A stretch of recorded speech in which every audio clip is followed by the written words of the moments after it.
Princess ডায়নার ছোট্ট একটা কথা ছিল, যার সাথে পরিচিত আমরা কম বেশি সকলেই। সে বলেছিলেন, আমি যাকে ভালোবেসেছিলাম সে ছাড়া গোটা বিশ্ব আমায় ভালোবেসেছিল। সৌন্দর্য, ব্যক্তিত্ব কিংবা আভিজাত্য কোনো কিছু দিয়েই প্রিন্সেস ডায়নাকে পেছনে ফেলবার মতো কেউ তার মৃত্যুর এত বছর পরও আসেনি। অথচ তার স্বামীও তাকে ঘরে রেখে আসক্ত হয়েছিল পরনারীতে, যার শেষটা হয়েছিল তাদের বিবাহ বিচ্ছেদ দিয়ে।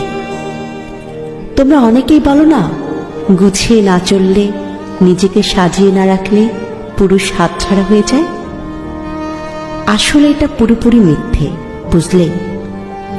যার মানসিকতা নোংরা তার ঘরে হুর থাকলেও সে কাজের মেয়ের পেছনে ঘুরে বেড়ায়, আর যার মানসিকতা পরিষ্কার সে দিনের পর দিন শত শত সুন্দরী নারী উপেক্ষা করে শুধুমাত্র তার স্ত্রীর কথা ভেবে।